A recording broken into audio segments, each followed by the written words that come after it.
Bonjour et bienvenue dans Football Factory sur les traces du champion de Guinée. Le Horoya éliminé de la Ligue des champions africaine après avoir perdu sur les deux manches face au club sfaxien de Tunis. Avec Michel Dussier, nous allons revenir sur cette double confrontation, mais également sur la préparation de l'équipe nationale junior coachée par Mandjou Diallo. Le sélectionneur national va nous dévoiler ses plans pour la préparation des éliminatoires de la Coupe d'Afrique des Nations.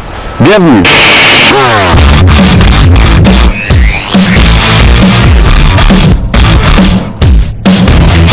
Michel Dussier, le Horoya éliminé sur la double confrontation, est-ce qu'on peut avoir des regrets?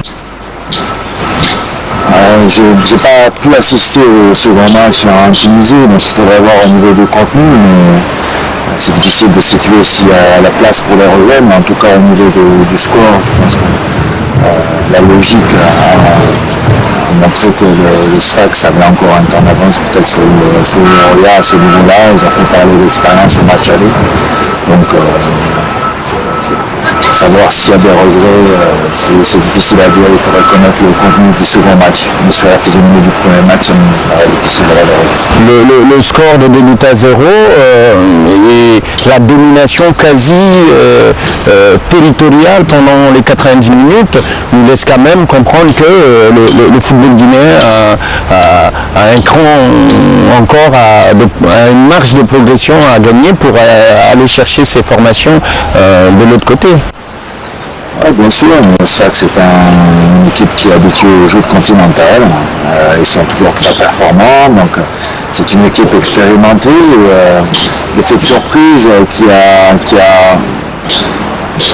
utilisé, ils sont remarquablement utilisés au Horoya contre le Raja Casablanca, n'étaient plus les mises contre le Sfax qui était prévenu et qui a beaucoup plus de respect pour cette équipe de Horoya et qui ont abordé leur match beaucoup plus sérieusement, et avec beaucoup plus de concentration en tout cas.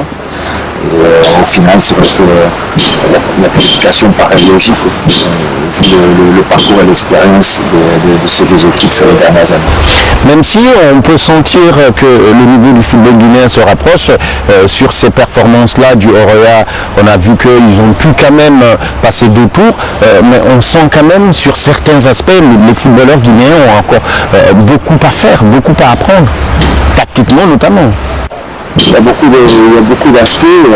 Il est certain qu'on ne peut pas se retrouver sur le toit de l'Afrique du jour au lendemain. Il faut gravir des paliers, il faut gravir des échelons. Ce qui est important, c'est que les confrontations se multiplient. Le Horoya est sur une dynamique très intéressante parce que cette qualification contre le Raja suscite beaucoup d'espoir et elle doit encourager tout le monde, dirigeants, staff, joueurs, pour continuer dans cette voie-là.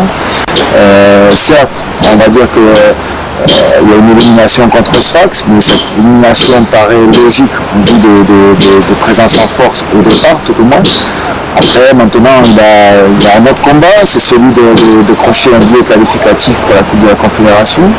Je pense que si le Horoya va passer au tour de barrage et passer déjà se qualifier pour les poules pour la Coupe des Confédérations, ce sera encore une belle marche de franchir avec la possibilité de faire encore 6 matchs contre les équipes au niveau continental.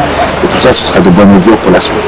De bon augure pour la suite, mais qu'est-ce qui a manqué à cette formation sur le premier match qu'on a vu à Conakry? On les a sentis bloqués. Offensivement, ils n'ont jamais su être dangereux pour cette formation sfaxien, ce qui peut être paradoxal quand on joue à domicile. Oui, mais Sfax c'est une équipe qui est habituée à ce genre de jeu. C'était pas évident pour eux parce qu'il y avait une grande ambiance à Conakry. Le public était là pour soutenir son équipe, donc le contexte n'était pas facile. Il fallait vraiment que ce soit en face une équipe expérimentée comme Sfax pour, j'allais dire, contenir toute cette euphorie-là et toute cette pression-là. Et ils l'ont remarquablement fait, ils ont bien défendu tout au long du match. Ils ont été très réalistes puisqu'ils ont sont créé peu d'occasions, ils ont été très efficaces. Et face à des équipes comme ça qui sont bien organisées, qui ne laissent pas beaucoup d'espace, l'expression est encore plus difficile. Après, on mesure aussi les écarts et le chemin qui reste à parcourir, que ce soit d'un plan individuel pour certains joueurs et sur le plan collectif également.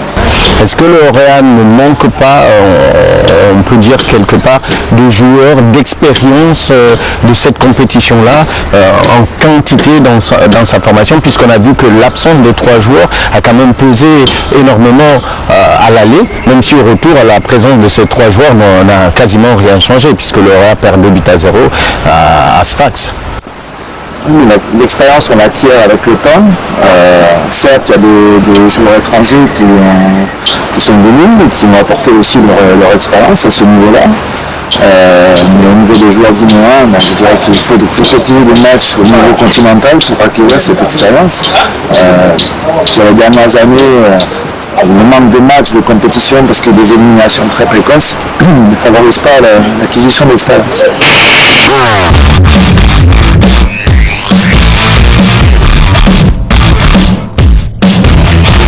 Après cette analyse sur l'élimination du Oroya en Ligue des Champions avec Michel Dussuyer, nous allons avoir une vue d'ensemble sur les sélections guinéennes, puisque actuellement à Conakry, l'équipe nationale junior se prépare pour son match des préliminaires, prévu le 5 avril prochain du côté de Freetown. Cette équipe s'est entraînée devant nos caméras avec Michel Dussuyer qui supervisait cette formation. Est-ce que, en termes de préparation physiquement et techniquement, comment vous trouvez cette formation de Banjul? Est-ce que pour vous, elle est équilibrée? Je n'ai pas suivi toute la préparation, mais en tout cas, depuis quelques jours, je suis les entraînements. Je suis toujours intéressé par ce qui se passe dans toutes les catégories, dans toutes les sélections. Je pense qu'aujourd'hui, cette équipe est dans de bonnes dispositions. Ils ont un programme d'entraînement qui est intéressant. Aujourd'hui, ils sont en internat, ils sont dans un bon cadre de préparation. Ce sont des éléments qui sont importants. Au niveau de disputer une position hier, je pense que ça va permettre à Banjul de faire le tour de son effectif et d'apprécier les états de forme des uns et des autres et se projeter déjà sur le match de samedi prochain en Sierra Leone. Le match en Sierra Leone, qu'est-ce que les Guinéens ne devraient pas faire du côté de Freetown pour se donner une chance de qualification? Déjà, dans un premier temps, bien sûr, ne pas négliger cette équipe. Certes, la Sierra Leone, peut-être sur le plan continental, derrière un peu la Guinée. Mais en tout cas, il doit y avoir beaucoup de respect. Quand on se déplace en Afrique, c'est jamais facile. Il va falloir gérer le contexte, il va falloir gérer l'environnement. Là, ils ne jouent pas à Freetown, ils jouent dans une ville plus petite, sur un terrain synthétique. Je sais qu'ils ont pris des dispositions pour s'acclimater au terrain synthétique. Il faudra, comme à chaque fois que l'on débute un match à l'extérieur, ne pas laisser filer toutes ses chances de qualification. Ça veut dire être très présent sur le plan défensif et arriver à l'idéal serait de décrocher un résultat positif en marquant des buts. Marquer des buts, c'est pas le fort actuellement des attaquants guinéens. On a vu que très peu arrivent à concrétiser. Le Oroya a eu les mêmes problèmes. On sent quand même cette difficulté-là. Vous n'avez pas ce problème-là en sélection A, mais quand même, qu'est-ce qui peut amener toute une filière à être bloquée sur un poste en particulier comme celui-là? Le manque de formation, bien entendu, mais est-ce qu'au-delà de ça, les entraîneurs arrivent à faire progresser des jeunes attaquants en Guinée? C'est un constat qui n'est pas nouveau. On le voit à travers les matchs de championnat. Toutes ces dernières années, il n'y a pas beaucoup de buts qui sont marqués. Il y a beaucoup de maladresse technique à la finition. Effectivement, vous l'avez dit, c'est pour beaucoup lié à un manque de travail de formation. Donc les gestes techniques et l'assurance et la maîtrise qu'on peut avoir dans les 13 mètres ne sont pas développés suffisamment pour qu'il y ait cette adresse à la finition.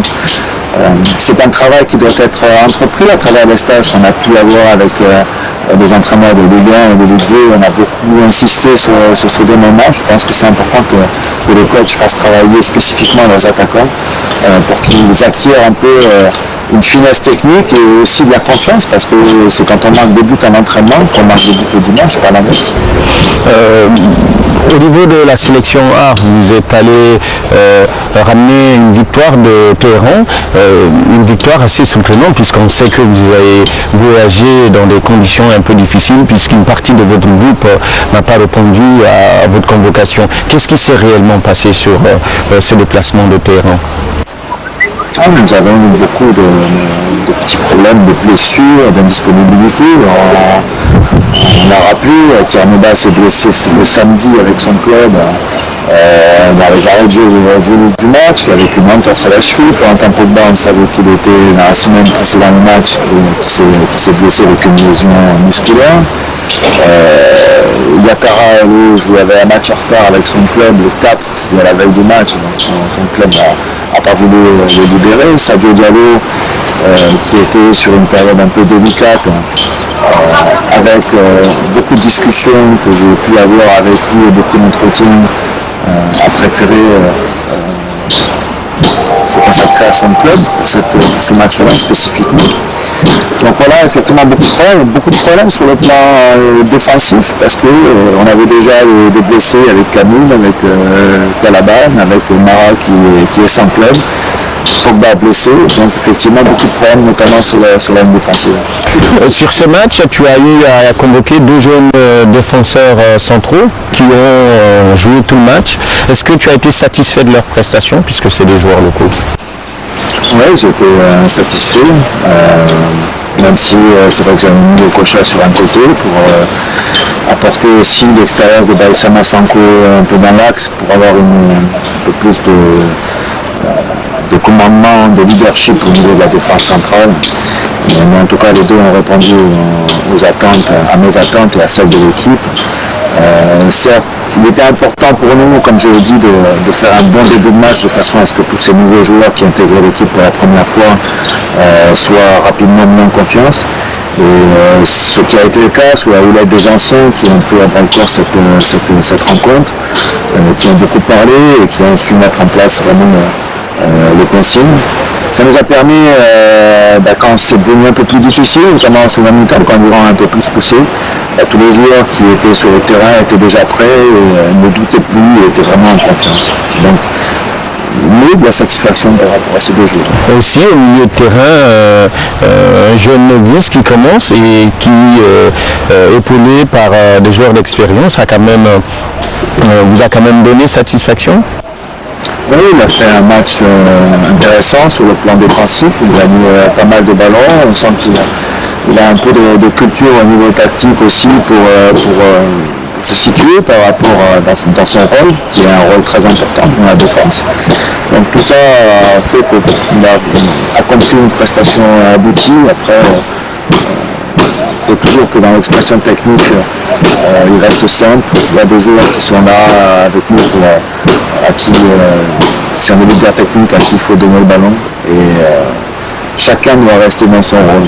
Mais en tout cas, moi j'étais satisfait sur le contenu de son match. Ces leaders techniques, ces leaders tout court ont sur ce match-là quand même montré la voie. Kevin Constant, le Milanais qui n'a pas beaucoup de temps de jeu, mais qui sur ce match-là a essayé quand même de montrer la voie. Oui, il a fait un très bon match. Même s'il a fini un peu fatigué, mais par manque de rythme, mais il a fait un très bon match. Il a eu un rôle important dans cette équipe parce que par moment il est capable de rassurer un peu en prenant ses responsabilités au milieu de terrain, solliciter un ballon, en sachant un peu mettre le pied sur le ballon, en gérant des temps faibles.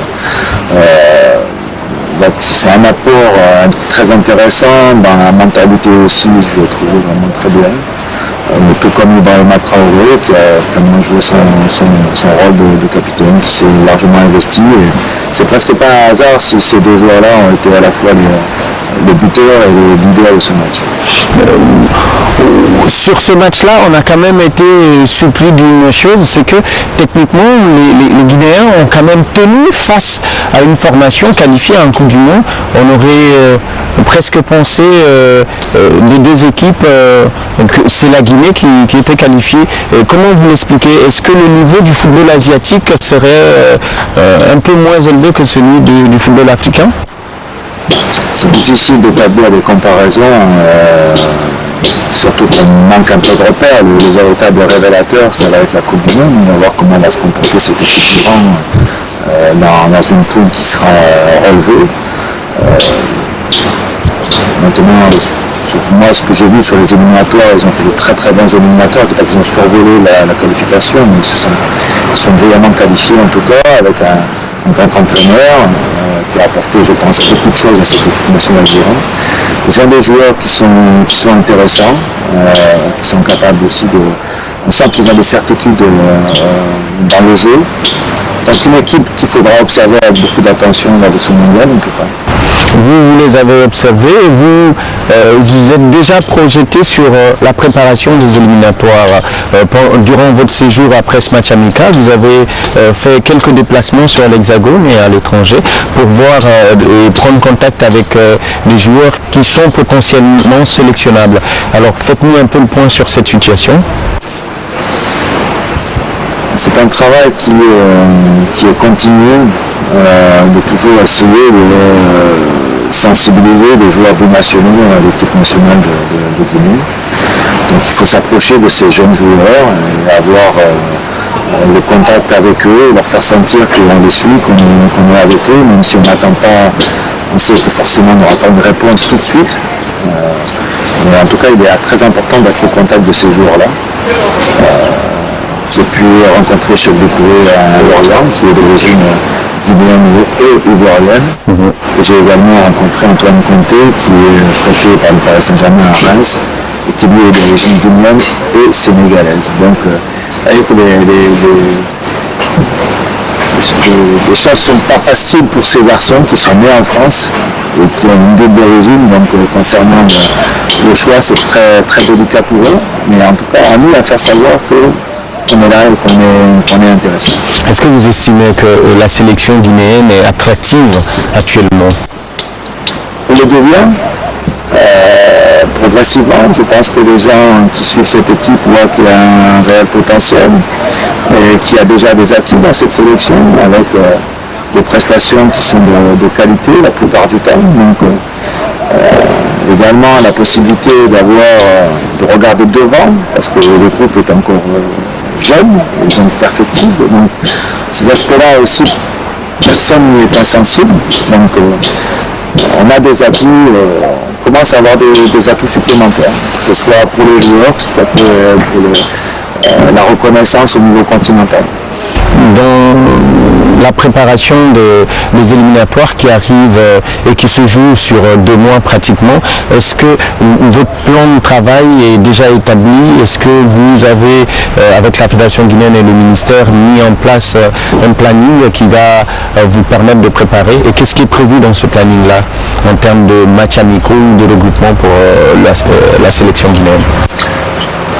Il est déjà prévu depuis la fin de l'année dernière. En tout cas, je dis même si je n'étais pas sûr d'être reconduit, j'avais toujours dit qu'il fallait utiliser la date du 7 mars, bien entendu, et utiliser la possibilité que l'on a de regrouper les joueurs à la fin du championnat, c'est-à-dire sur la dernière semaine de mai, pour essayer de travailler ensemble et de ponctuer ce stage-là d'un match amical ou de 2 matchs amicaux éventuellement, sachant que derrière il n'y aura plus de possibilité de revoir les joueurs avant le début des éliminatoires en septembre, puisqu'il n'y a plus de date FIFA au mois d'août. Donc ce rassemblement de la dernière semaine de mai est un rassemblement qui sera très important, sur lequel il faut que tout le monde soit vraiment sensible de l'importance et de l'intérêt de ce stage. Est-ce que sur ce regroupement-là, tu pourrais peut-être élargir à une liste d'une 30aine de joueurs, histoire de te permettre de voir le maximum de personnes, par exemple un peu plus de joueurs locaux, comme pour ce dernier match-là face à l'Iran? Oui, je dirais que l'idéal serait d'avoir un groupe élargi et d'avoir même 2 matchs amicaux. 2 matchs amicaux. Est-ce que des discussions sont en cours par rapport à cette période-là? Oui, des discussions sont en cours, des pistes sont à l'étude. On a entendu parler du Maroc potentiellement. Est-ce que... Oui, c'est une possibilité, mais elle n'est pas encore aboutie. Michel Duffuet, nous sommes pratiquement à la fin de cette émission, mais avant, nous allons revenir sur une actualité nationale. La Guinée traverse une crise sanitaire, une épidémie d'Ebola s'est déclarée dans notre pays, dans la région forestière. Quelques cas ont été signalés à Conakry. Le médecin de l'équipe nationale junior de Guinée se prononce sur les mesures prises autour de cette question et comment les sportifs doivent se comporter par rapport à cette maladie.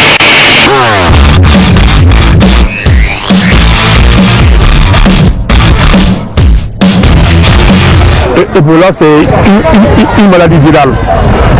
Une maladie virale, pour le moment, il n'y a ni vaccin, ni remède. Le traitement est basé surtout sur la prophylaxie. Bon, sur le plan sportif, pour le moment, il n'y a pas de cas. On privilégie ce qu'on appelle la prophylaxie. La prophylaxie, c'est l'hygiène. L'hygiène, parce que moi, de mon côté, en ce qui concerne l'équipe nationale junior, j'ai réuni tous les joueurs et l'encadrement. C'est-à-dire, avant de manger, je demande à tous mes joueurs de laver proprement la main au savon, mais surtout pas avec n'importe quel savon, mais avec le savon Diamant. Parce que nous avons demandé à ce qu'on distribue du savon Diamant. La fédération a donné suffisamment de savon aux joueurs pour se laver les mains proprement avant de manger. Moi, j'avais déjà pris le devant.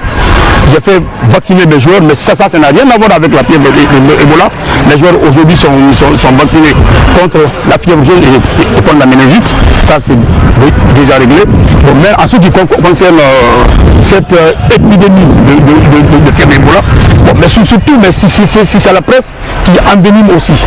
C'est-à-dire, quand on dit à Conakry qu'il n'y a que 5 cas sur 2 millions, 3 millions et quelques, mais c'est pas quand même effrayant. En ce qui concerne le déplacement de l'équipe, nous voyageons avec des antiseptiques. Parce que nous savons que nous avons affaire à des enfants.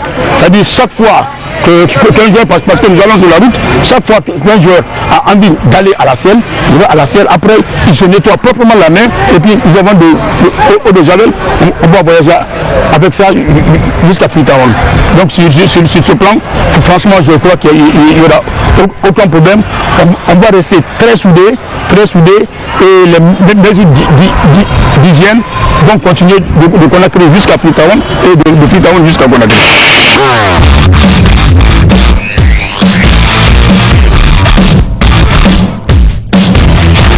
De clôturer cette émission, un petit retour sur la tactique du coach animé par Amadou Diallo.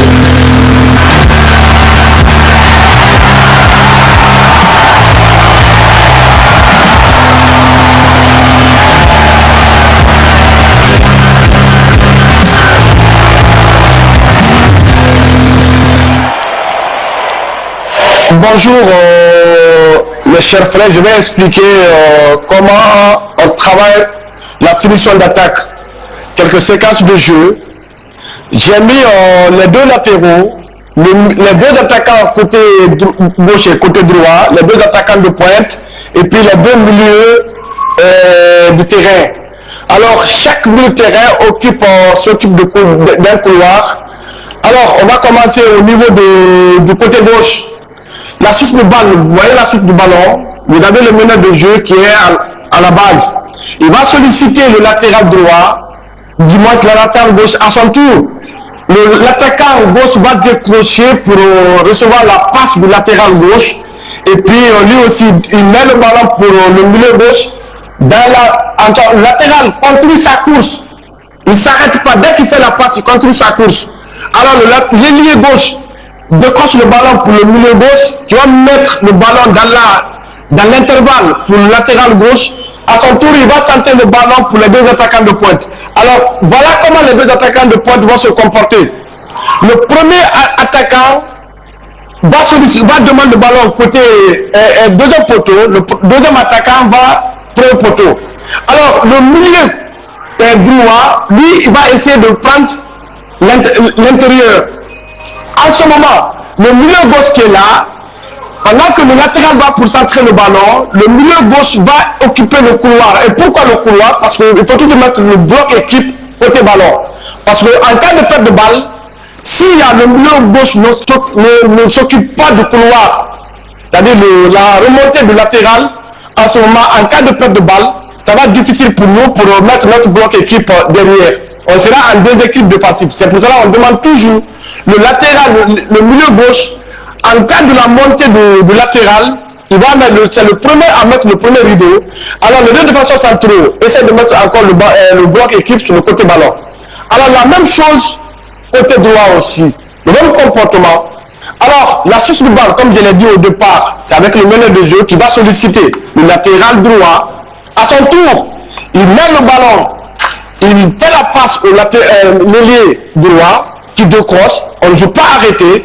Dès que la passe est faite, il doit décrocher pour demander le ballon. Dès qu'il demande le ballon, il touche le ballon. Sans arrêt, lui continue, le latéral droit continue sa course. Lui, il va décrocher pour le milieu droit et il va mettre le ballon pour le latéral. En ce moment, vous avez vu côté gauche, c'est le deuxième attaquant qui a demandé le ballon pour le poteau. Maintenant, ça change au niveau, sur le côté droit. C'est le deuxième attaquant qui va solliciter, qui était là le premier attaquant. Sur le côté droit, c'est le deuxième attaquant qui attaque le premier poteau et le premier attaquant va attaquer le deuxième poteau. Mais attention à ce niveau aussi, il faut faire beaucoup attention. Il ne faudrait pas que les deux soient sur la même ligne. On prend en diagonale. Celui qui sollicite le premier poteau, lui va attaquer carrément le premier poteau. Le deuxième va ressortir un peu parce que déjà, quand on met le ballon ici dans la suite, dans les 5m50, c'est pour le gardien de but. C'est pour cela qu'on dit souvent, il faut toujours solliciter sur le dos de la défense. C'est pour permettre au milieu de terrain qui plonge pour reprendre le ballon. Et si le deuxième attaquant est bien placé aussi, c'est pour lui permettre aussi de reprendre le ballon. Donc c'est pour cela qu'on demande à tout moment, les deux attaquants, il faudrait qu'on fasse beaucoup attention pour attaquer soit premier poteau, deuxième poteau. Mais il faut qu'il y ait un peu de décalage entre les deux attaquants de pointe. Je vous remercie.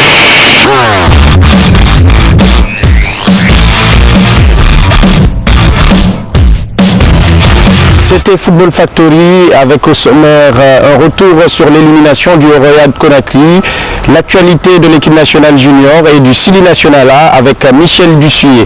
Merci de nous avoir suivis.